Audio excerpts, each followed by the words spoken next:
Assalamualaikum.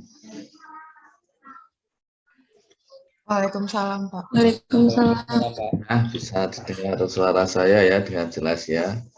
Oke, kita akan mulai presentasi kuliah kita, kuliah kerja lapangan kita. Saya kira saya anggap semuanya sudah hadir lah, sudah hadir semua dari masing-masing kelompok ya.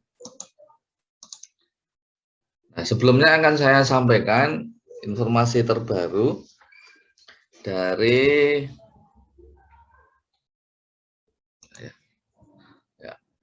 saya sampaikan informasi terbaru dari jurusan yang kemarin kita terima, bahwa nanti hampir sama dengan yang saya sampaikan kemarin tentang cara kita presentasi.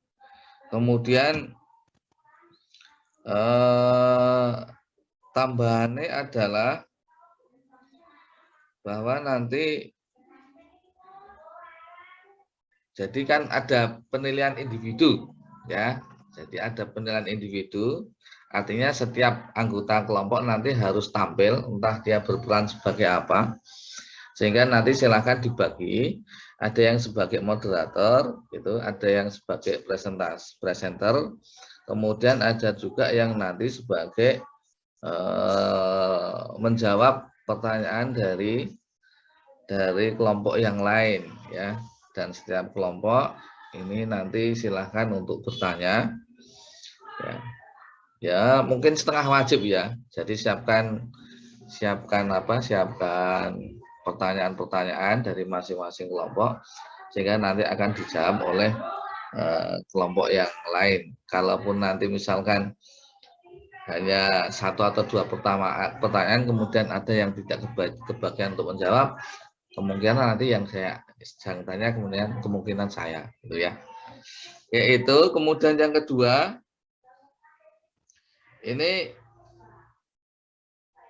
wajib menggunakan jas alma mater. Nah ini, sehingga yang belum pakai silahkan ambil. Di rumah toh ini? Di rumah? Maaf, iya Pak, tapi baju alma mater saya tinggal di Mohon maaf Jogja. Pak Musin. Oh gitu, ya yang ada Suaranya saja kok lah, tidak ada yang ya? ada. Kalau yang tidak ada ya sudah masuk mau terbang ke Jogja ya, nanti kejauhan ya. Yang ada saja atau nanti persiapan kelompok yang berikutnya. Kalau yang kelompok sekarang masih mungkin untuk pakai jas alma mater, silakan untuk jasnya itu dipakai. Gitu. Ya, oke. Saya kira itu tambahannya. Saya kira kemudian kita akan langsung mulai saja untuk menyingkat waktu. Kita mulai dari kelompok yang pertama. Dari kelompok 11 PT Panin Mas Jogja, Fawas dan kawan-kawan, silahkan untuk dimulai sekitar kita ya 20 menit lah, 20 menit presentasi dan nanti tanya jawab.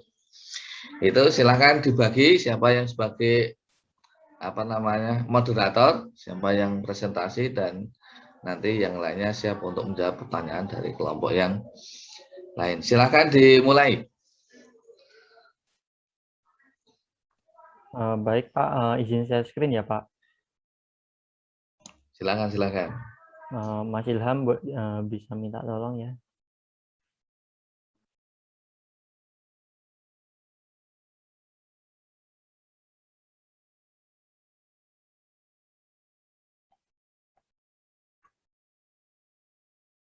Sebentar ya Mas. Oke, mohon maaf ya Pak, ditunggu sebentar ya Pak.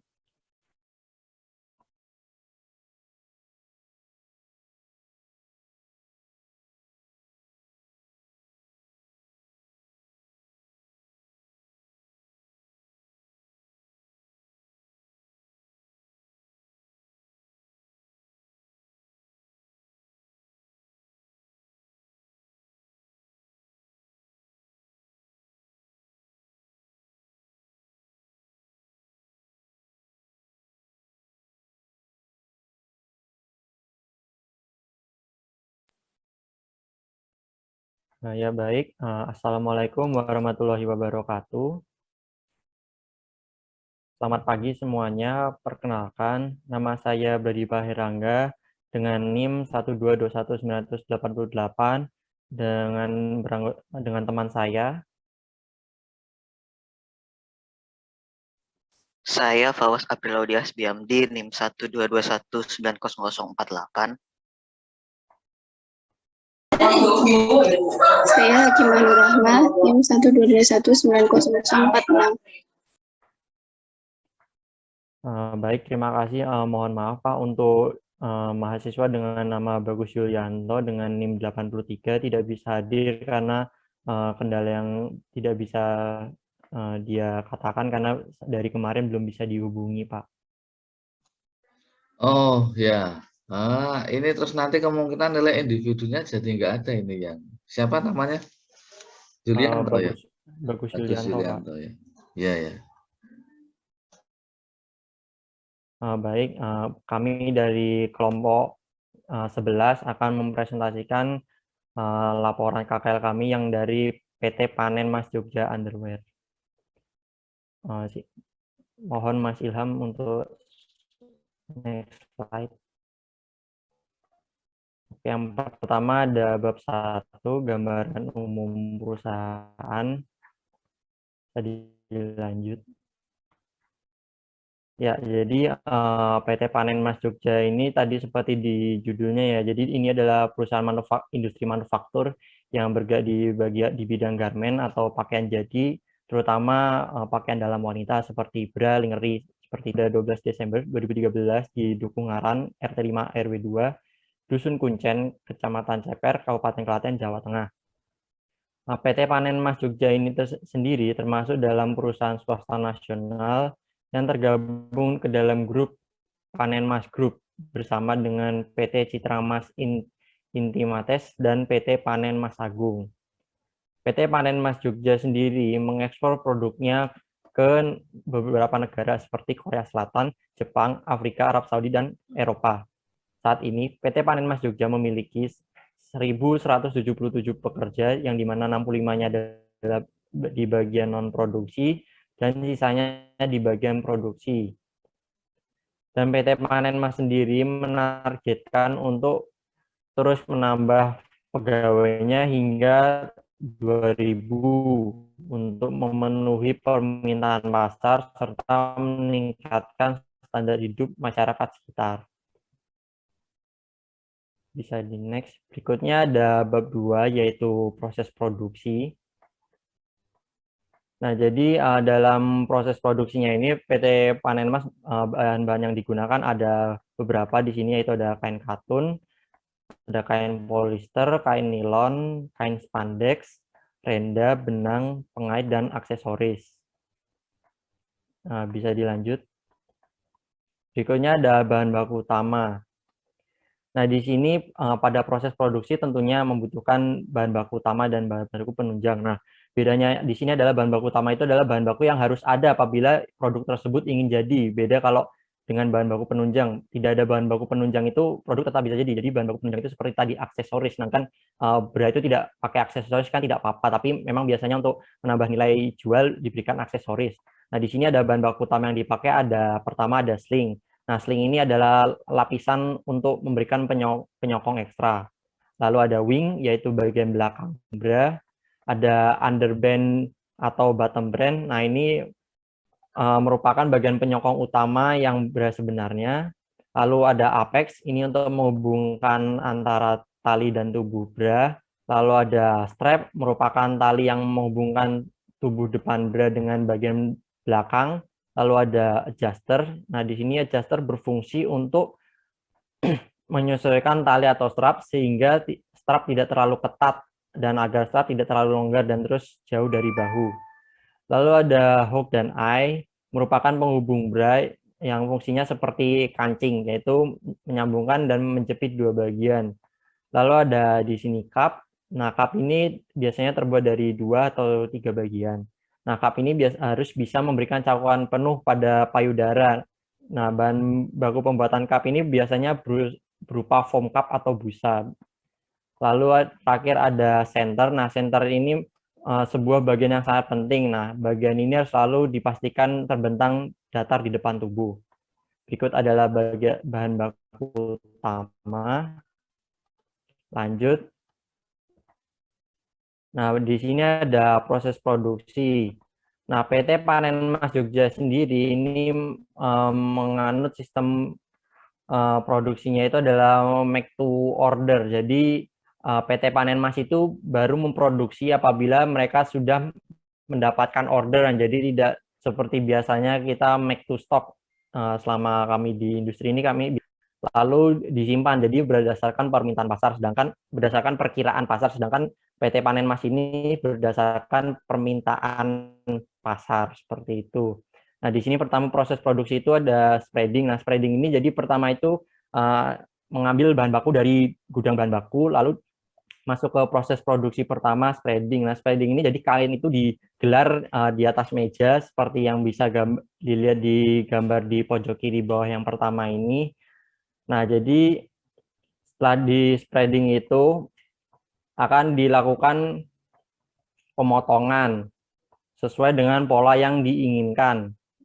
Nah, di sini pemotongannya itu pakainya alat potong khusus ya, bukan kayak pakai gunting gitu. Jadi kainnya itu biasanya itu ditumpuk-tumpuk lalu dipotong. Mungkin kalau pernah lihat itu alat pemotong kayu yang modelnya itu seperti benang tipis, tapi itu bukan benang ya, tapi emang alat potongnya seperti itu. Lalu berikutnya itu setelah dipotong itu ada join material. Nah, join material itu memberikan keterangan pada komponen-komponen yang ada agar nanti saat dijahit itu para penjahitnya sudah tahu ini sambung mana, ini sambung mana. Nah, berikutnya ada cutting strap. Nah, di sini itu adalah proses pemotongan dan pemasangan ring slide pada tali bahu. Nah, tadi setelah di proses pemotongan, berikutnya ada proses penjahitan yang sudah sangat jelas. Di sini itu tadi dari setelah semua bahan-bahannya dipotong dan diberikan keterangan, nah terus dijahit oleh para pegawai penjahitnya sesuai dengan model atau tipe yang diinginkan. Dan yang terakhir ada proses packing. Nah, proses packing di sini yaitu sudah jelas sekali proses pengemasan dari barang jadi tadi untuk dikirim ke konsumen atau buyer. Nah, proses pengemasan produk ini terdiri dari proses inspeksi, pemasangan hang tag, packing polybag, inspeksi akurasi, dan packing karton. Seperti itu. Nah, tadi adalah proses produksi, lalu bisa dilanjutkan ke bab 3, pengendalian kualitas.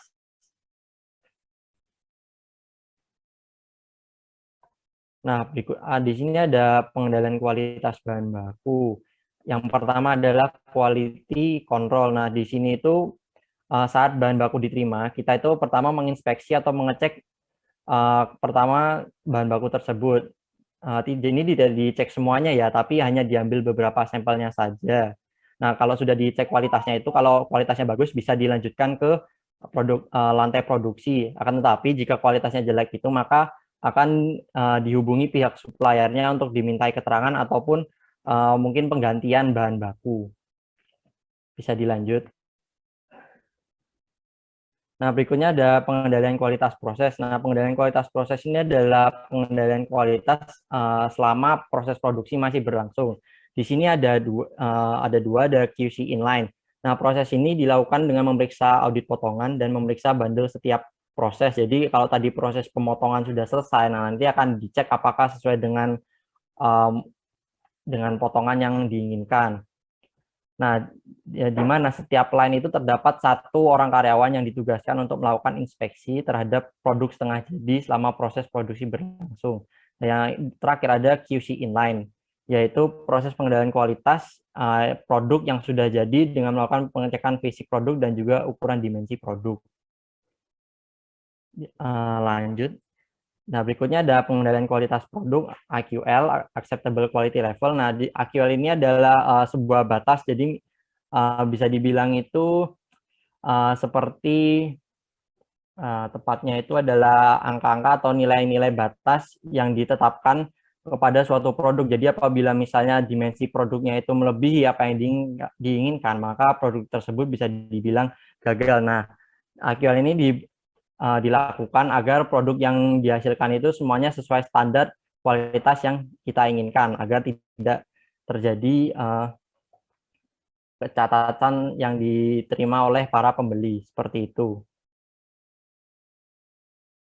Bisa dilanjut. Berikutnya akan disampaikan oleh anggota kelompok saya yang lain. Terima kasih. Baik, yang selanjutnya yaitu ada keselamatan kerja, higienis, dan limbah. Untuk yang pertama yaitu keselamatan kerja. Nah, jadi di setiap perusahaan, khususnya perusahaan garmen itu kan pasti terdapat beberapa potensi atau risiko kecelakaan kerja. Dan kecelakaan kerja yang paling umum terjadi di perusahaan garmen itu seperti jari tertusuk jarum, patahan jarum yang mengenai mata, tangan terkena mesin pemotong kain, kelelahan, dan yang lain sebagainya. Nah, jadi untuk meminimalisir risiko tersebut, perusahaan menerapkan beberapa kebijakan atau tindakan. Nah, yang pertama yaitu dengan adanya internal auditor. Seperti halnya perusahaan-perusahaan lain, PT Panen Mas Jogja ini memiliki internal auditor yang salah satu tugasnya adalah menguji dan mengevaluasi pelaksanaan pengendalian internal serta sistem manajemen risiko sesuai dengan kebijakan perusahaan. Yang kedua, dengan adanya tim ahli K3, di mana PT Panen Mas Jogja ini juga terdapat tim ahli K3 yang setiap minggunya itu melakukan pemantauan di sekeliling pabrik untuk mengetahui apa saja dan di mana saja yang berpotensi masalah atau kecelakaan. Untuk yang ketiga yaitu dilakukannya sosialisasi K3 kepada para pekerja sehingga pekerja tahu akan pentingnya keselamatan kerja sehingga mereka akan berhati-hati dalam melakukan pekerjaannya. Untuk yang keempat yaitu dengan memberikan pelindung pada mesin jahit atau yang disebut dengan eyeglass. Jadi eyeglass ini berfungsi untuk menghindari patahan jarum terlempar dan mengenai mata pekerja. Karena pada saat menjahit, jarum jahit itu akan bergerak sangat cepat. Dan jika patah, itu patahan jarum tersebut dapat terlempar dan mengenai mata. Sehingga perusahaan memberikan protektor atau pelindung pada mesin jahit agar pekerja lebih aman dan kecelakaan dapat diminimalisir. Kegiatan selanjutnya yaitu menggunakan masker. Setiap pekerja itu diwajibkan menggunakan masker karena masker ini dapat melindungi pekerja dari debu atau serat-serat kain yang berterbangan dan dapat terhirup sehingga dapat mengganggu pernafasan para pekerja. Yang selanjutnya yaitu ada proses produksi itu dilakukan secara bergilir atau dengan shift. Nah, jadi untuk meminimalisir kelelahan para pekerjanya, jadi di pabrik itu menerapkan sistem bergilir. Jadi misalnya nanti di pagi hari itu untuk produk misalnya bra, dan nanti di siang hari itu misalnya untuk panty atau dan yang lainnya. Kemudian untuk menerapkan protokol kesehatan selama pandemi. Jadi PT Panen Mas Jogja ini juga memberikan APD kepada para pekerjanya berupa masker dan sarung tangan. Masker diberikan atau diwajibkan double masker. Next.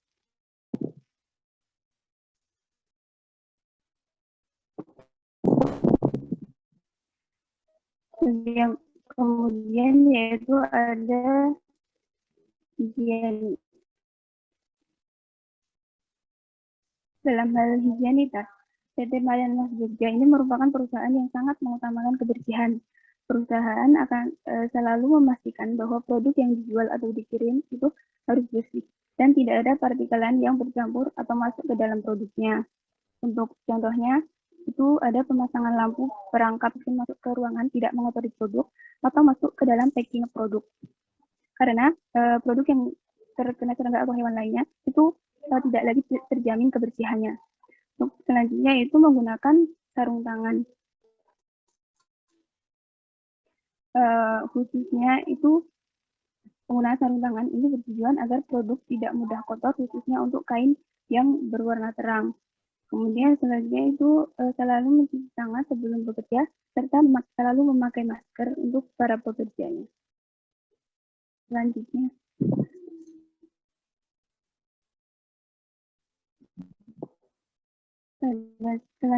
yaitu limbah.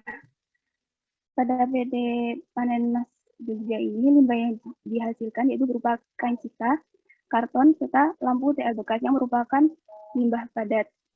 Yang pertama yaitu lampu TL bekas. Untuk limbah lampu TL ini nantinya akan dipisahkan dengan limbah lainnya dan ditampung sementara karena limbah lampu TL bekas ini merupakan limbah berbahaya atau B3. Nanti setelah ditampung di suatu seperti TPS khusus untuk limbah B3, nanti kemudian dikirimkan ke perusahaan khusus untuk pengolahan limbah B3. Kemudian untuk kain sisa atau anfal. Kain sisa atau anfal ini sifatnya tidak berbahaya. Nanti sisa kain atau anfal tersebut masih dapat dimanfaatkan kembali, dan perusahaan nanti akan menjual kembali anfal tersebut kepada supplier tertentu atau pihak ketiga untuk dibuat menjadi produk-produk yang lebih bermanfaat dan bernilai ekonomis, seperti kain lap, isian boneka, bantal, kasur, keset, dan lainnya.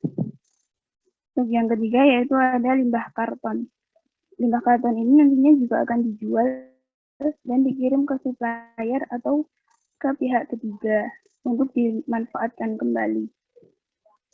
Selanjutnya akan disampaikan oleh Pak Was.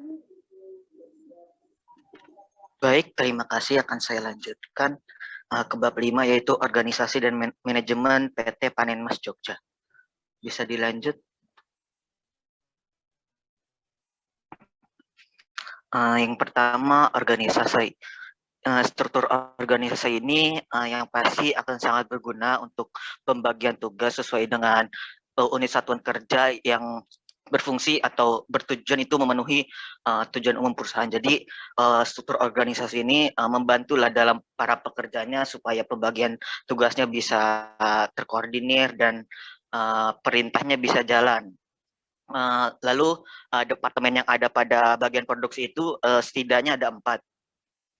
Yang pertama itu ada departemen di produksi. Nah, departemen produksi ini secara umum dikepalai oleh dua kepala bagian, yaitu pada proses pemotongan dan proses pengemasan. Jadi setiap kepala bagian akan memonitori setiap proses dari pemotongan ataupun dari pengemasan, yang dimana sebelumnya sudah dijelaskan bagaimana pemotongan dimulai dari penggelaran kain sampai penamaan sehingga penjahit tidak bingung, dan proses pengemasan nanti sendiri akan ada kepala bagiannya, sehingga zat-zat yang tidak semestinya masuk dapat dicek kembali dan proses pengemasan bisa berjalan dengan rapi.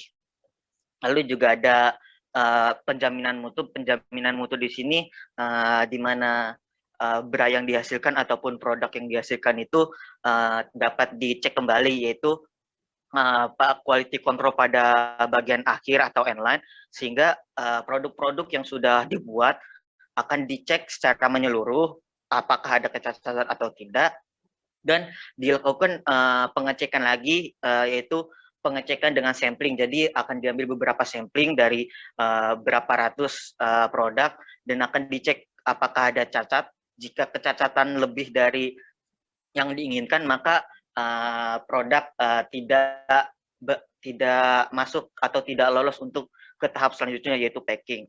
Lalu ada PPIC. PPIC di sini di mana berfungsi untuk mengatur proses keluar masuk bahan produksi. Jadi di mana aksesoris yang sudah dibeli dan bahan baku produksi yang juga dibeli akan diatur proses keluar masuknya oleh bagian PPIC. Jadi tidak ada penumpukan item di dalam gudang, sehingga akan meminimalisir ongkos penyimpanan juga.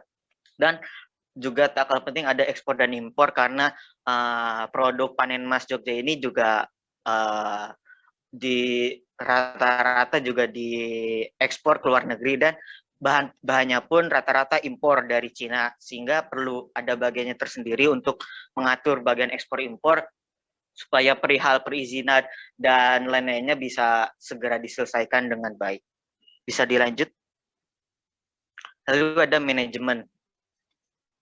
Jadi pada PT Panen Emas Jogja ini ada apa ya, 3 bagian penting dalam manajemen proses produksinya. Itu yang pertama itu plan. Nah, plan di sini di mana setiap masalah ini akan dirancang untuk kemudian dicari solusinya. Setiap kemungkinan itu akan dicari permasalahannya apa. Jadi ketika masalah tersebut akan muncul, perusahaan sudah ada backup solusinya. Jadi setiap permasalahan yang akan hadir akan dicari segala solusinya. Jadi proses produksi akan berjalan lancar. Lalu dilanjut ke proses produksi. Proses produksi ini berisi tentang mempercepat alur produksi. Di mana mempercepat di sini efisiensi waktu. Jadi waktu yang digunakan itu tidak terbuang sia-sia sehingga barang yang dihasilkan juga akan cepat dan gudang ataupun gudang pabrik ini juga tidak akan menumpuk banyak dan ini juga akan meminimalisir dari ongkos inventorinya juga. Dan yang terakhir yaitu pasca produksi. Nah, pasca produksi ini di mana kan setelah ada produksi akan diinput kembali datanya. Oh, pesanan yang kemarin itu akan ada hal ini. Jadi bagian-bagian pemesanan pada proses produksi itu akan diinput ulang pada pasca produksi sehingga jika ada pesanan lain yang muncul, maka bagian perencanaan ataupun bagian yang produksi bisa lebih tanggap terhadap pesanan tersebut sehingga tidak perlu mencari butuh apa. Jadi datanya sudah tersedia, tinggal melakukan pembelian. Seperti itu. Bisa dilanjut. Lalu ada cara perekrutan karyawan. Ada 3 aspek yang bisa dijabarkan, yaitu yang pertama pembagian informasi. Pembagian informasi ini juga secara umum ya PT Panen Emas membagikan lewat sosial medianya untuk kemudian para pelamar bisa melamarkan CV-nya atau bisa mengirim CV-nya kepada PT Panen Emas sendiri. Lalu setelah proses pembagian informasi dilanjut dengan proses seleksi, di mana pasti akan ada seleksi dari pemberkasan apakah layak untuk dilanjutkan, lalu apakah ini bisa masuk atau bisa sesuai dengan kriteria yang dibutuhkan, dan akan terus berlanjut proses seleksi hingga ke tahap wawancara. Lalu yang terakhir itu pelatihan. Nah, nanti jika sudah lulus dengan sudah ya ibaratnya sudah masuk ke pegawai baru, maka akan ada pelatihan di sini untuk para pekerja di lantai produksi, khususnya di bagian penjahitan, di mana jika dibutuhkan pelatihan ataupun dibutuhkan proses pembimbingan kepada para penjahit akan dilakukan, tapi juga tidak terbatas pada penjahit, tapi juga di beberapa bagian di mana karyawan baru yang masih belum paham mengenai bagian yang akan dia jalankan dalam kesehariannya akan dilatih dulu supaya bisa menghasilkan efisiensi produk yang baik, seperti itu. Mungkin akan dilanjut kembali oleh Mbak Hakimah. Monggo.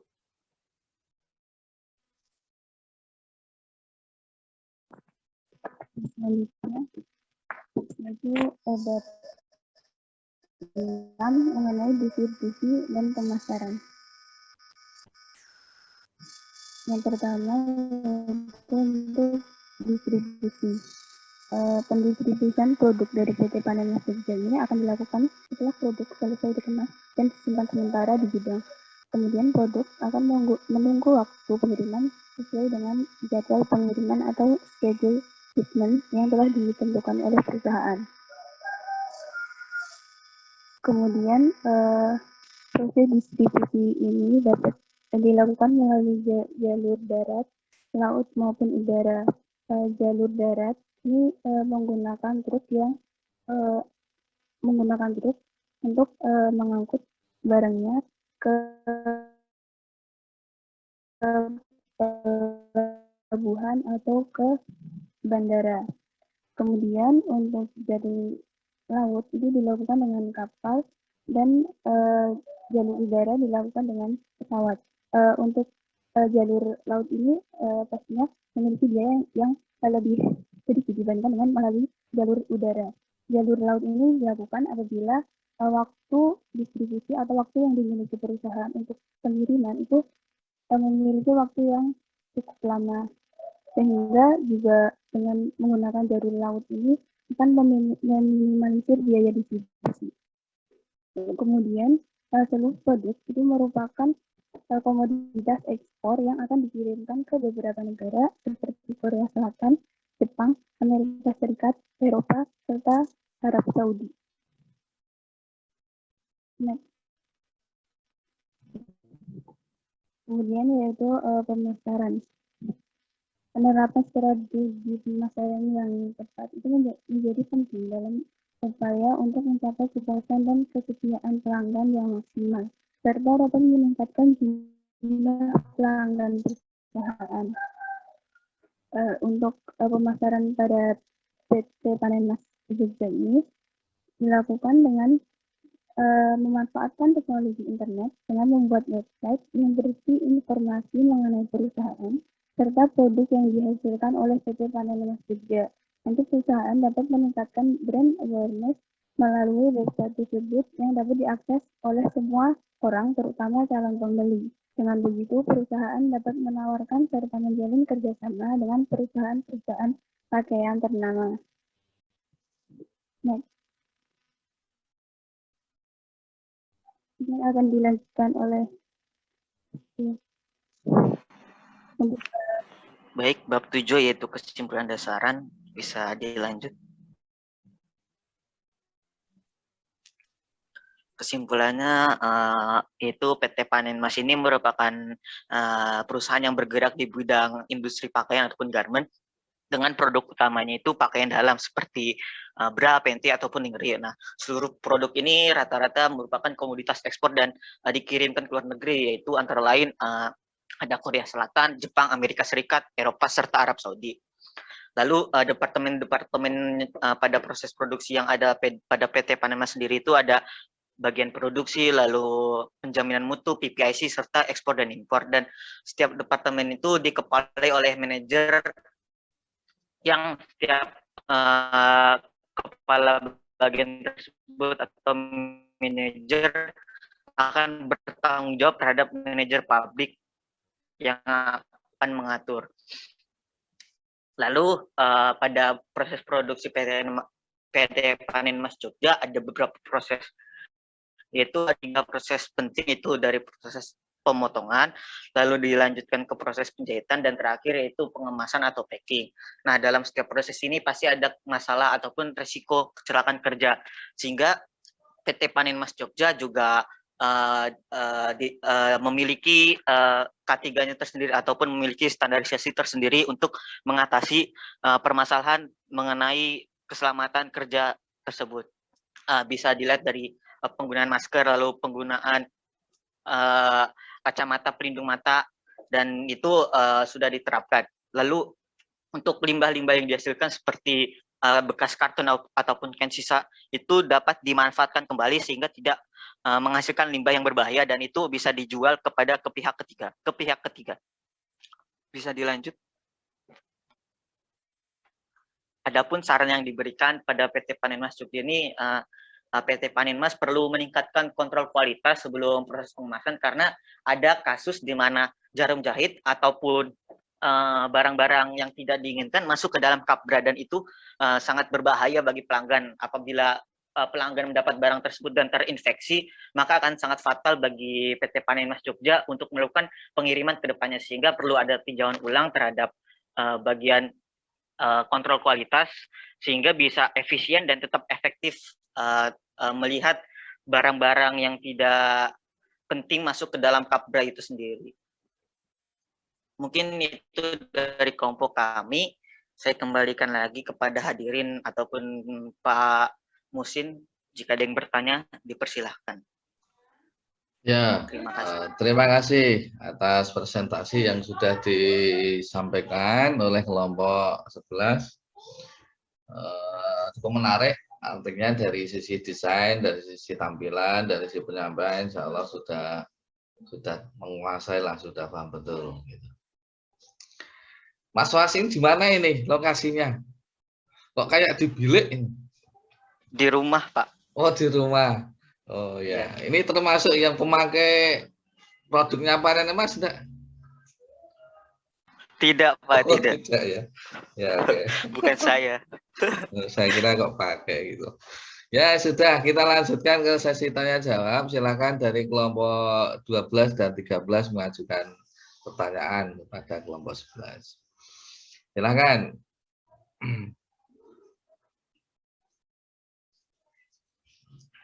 Kelompok 12, Victoria dan kawan-kawan. Halo.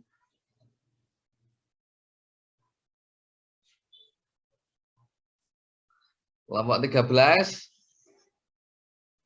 Muhammad dan kawan-kawan. Saya izin bertanya, Pak. Ya, silakan. Nah, sebutkan nama dan NIM-nya. Saya Sarikus Mardani, NIM 122190109. Saya ingin bertanya kenapa perusahaan ini menerapkan sistem make to order. Terima kasih. Oke, terima kasih. Kita tampung dulu. Yang lainnya silakan. Saya izin bertanya, Pak. Oh, nama NIM-nya. Saya Ati Sulistiawati, NIM 1229014, izin bertanya, untuk kendala-kendala apa saja yang sering terjadi dalam proses produksi tersebut, lalu langkah apa yang diambil untuk mengatasi kendala tersebut supaya kemungkinan terjadinya itu kecil. Terima kasih, Pak. Oke, terima kasih. Satu lagi, ada? Satu lagi, yang lain?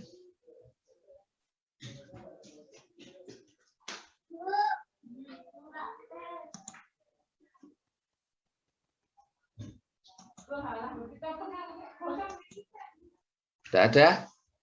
Ya, kalau tidak ada, silahkan langsung dijawab dari kelompok 11, silahkan. Jawab bareng-bareng juga tidak apa-apa, nanti gantian juga tidak apa-apa. Kenapa perusahaan menerapkan MTO dan kendala apa di proses produksi serta langkah penyelesaiannya? Mohon maaf Pak, ini Mbak Alia angkat tangan Pak Kaizen.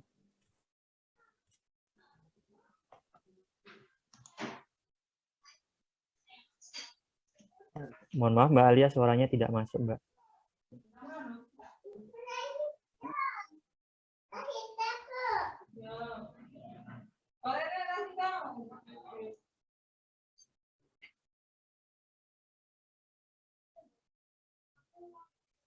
Mbak Alia, oh silahkan. Ya boleh. Nanti kita bacakan di lewat chatnya. Sementara yang sudah masuk silahkan dijawab dulu, enggak apa-apa, silahkan.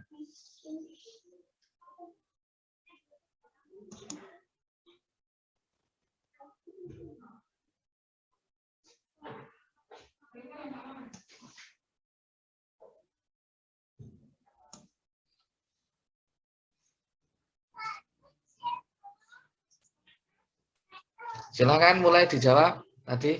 Nanti yang chat bisa kita bacakan.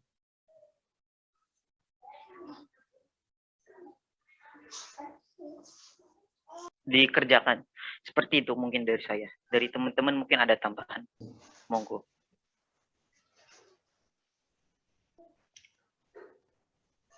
Ya, silakan yang lain tambahan.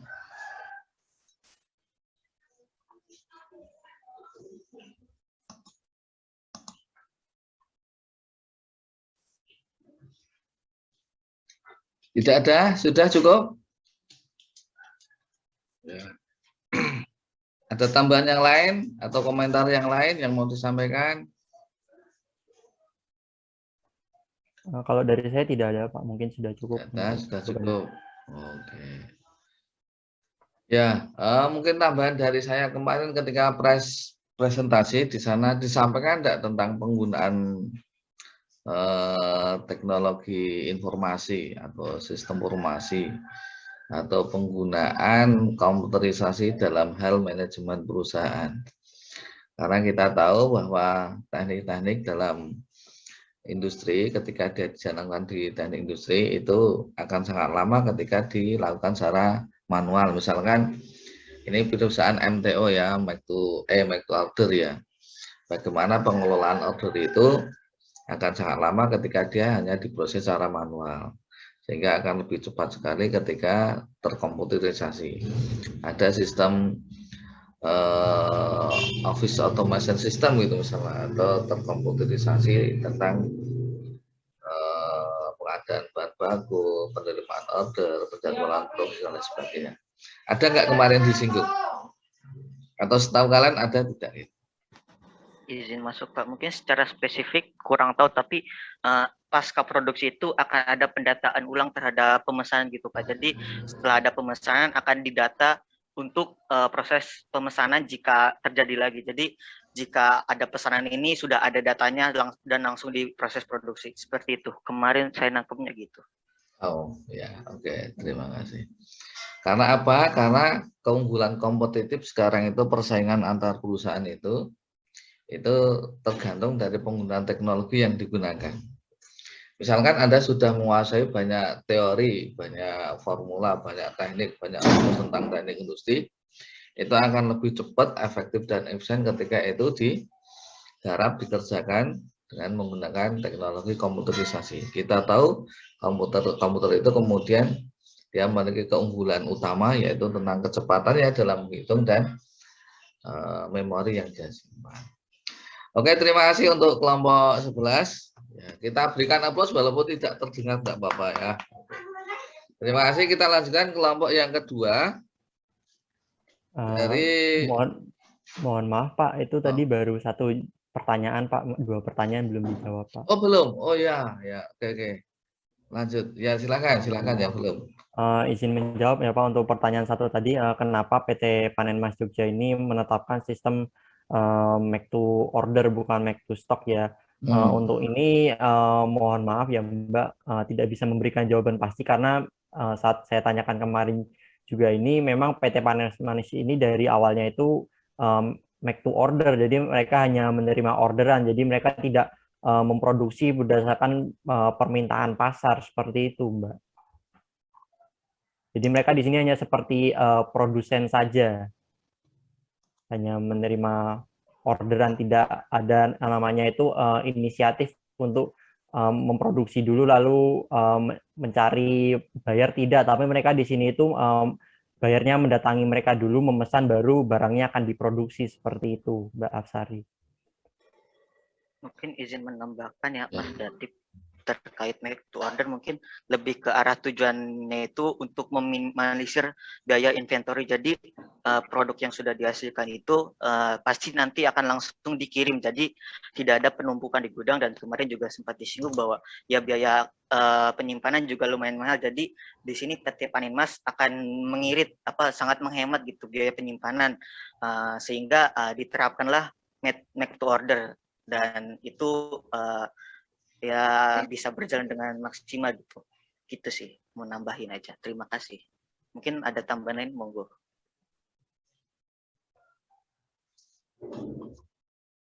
Mungkin itu saja, apakah sudah cukup menjawab Mbak Afsari?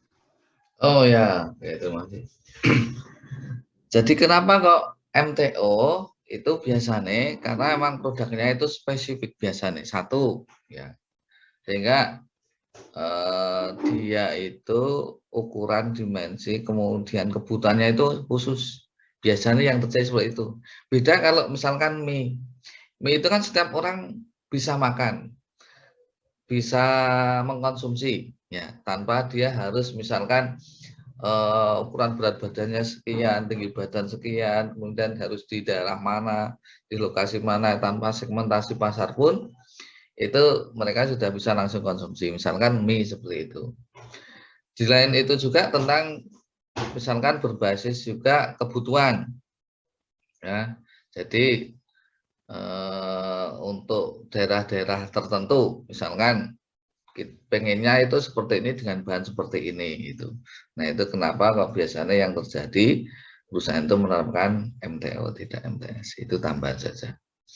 Ya, terima kasih kita sampaikan kepada kelompok 11 yang sudah menyampaikan presentasinya ya. Oke, kita langsung lanjutkan ke kelompok yang ke-12 Mohon ya. maaf Pak, masih ada satu pertanyaan terakhir Pak di kolom chat Pak. Oleh Ada Mbak lagi. Oh, Alia yang tadi ya. Ya, ya, Iya ya. tadi Pak. Oh, iya. Mungkin untuk bagian ini mungkin bisa Mbak Hakimah dulu karena saya kurang paham juga untuk bagian K3 ini. Baik, saya izin menjawab untuk pertanyaannya Mbak Arya. Produk yang cacat itu tidak langsung dibuang atau menjadi limbah. Jadi produk yang cacat itu nanti akan kembali dikembalikan di proses produksi sesuai dengan kecacatannya itu di mana. Jadi misalnya nanti ukurannya nggak simetris atau gimana atau salah ukuran atau gimana. Jadi nanti di prosesnya itu nanti sebisa mungkin cacatnya itu diperbaiki. Jadi produk yang cacat itu tidak langsung dibuang atau menjadi